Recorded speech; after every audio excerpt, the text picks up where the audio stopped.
Pour faire court, je dirais que c'est la recherche d'une alternative au dressage actuel. Vous savez que toutes les équitations revendiquent un qualificatif, celui de classique, faisant équitation classique. Hein. L'équitation fédérale est une équitation classique. Bon, il faut essayer de trouver une définition moderne et sérieuse. Qu'est-ce que ça veut dire classique? Ça doit vouloir dire excellent. Bon, et une question simple. Est-ce qu'une équitation qui appliquerait des principes et des procédés contraires à la nature du cheval pourrait être acceptée comme classique? La réponse est non. Personne ne répondra oui.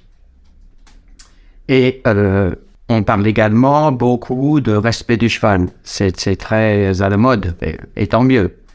Mais pour être clair, le respect du cheval, concrètement, qu'est-ce que ça veut dire? Ça veut dire qu'on doit chercher à être efficace et doux en même temps.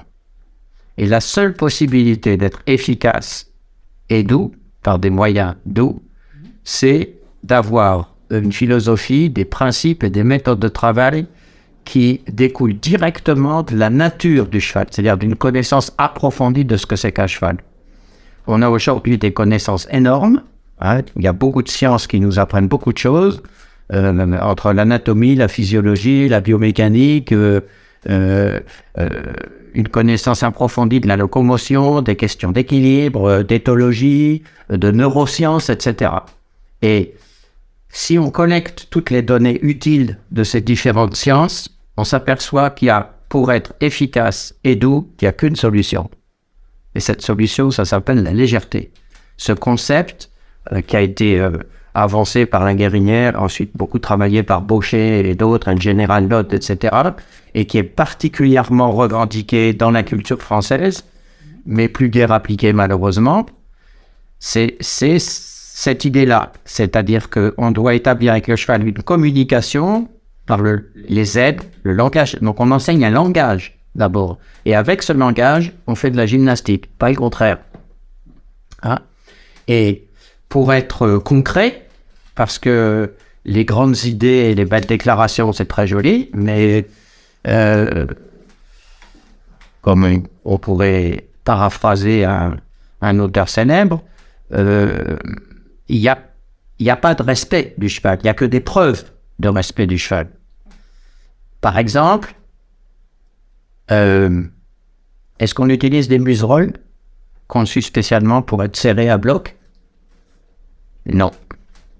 Est-ce que si on veut respecter la bouche, le cheval doit pouvoir être libre de sa mâchoire et de sa langue.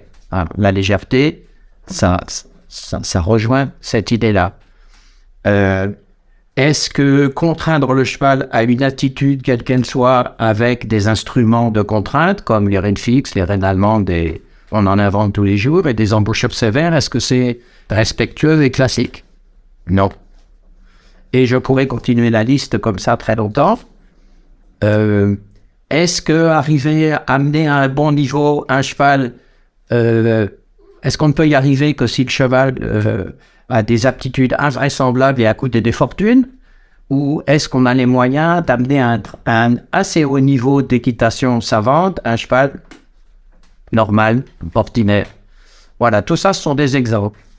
Et il y a des méthodes, il y a des principes, des méthodes, des procédés qui permettent ça.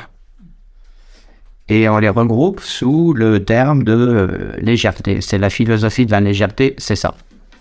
Les élèves de l'école, qui est d'abord une formation d'instructeurs, donc ce sont des formations des instructeurs, et les élèves de ces instructeurs-là, ce sont des gens qui enseignent déjà, mais qui sont un petit peu découragés, qui ont envie de passer à un niveau de connaissance et de culture équestre plus élevé, et qui veulent avoir des méthodes de travail, des chevaux et d'enseignement rationnels, intelligibles, explicables, ce qui est la moindre des choses.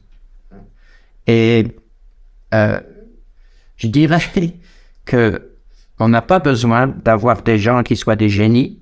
On n'a pas besoin d'avoir des chevaux formidables. On a besoin d'avoir des gens motivés, qui savent ce qu'ils veulent et qui sont prêts à assumer d'être différents.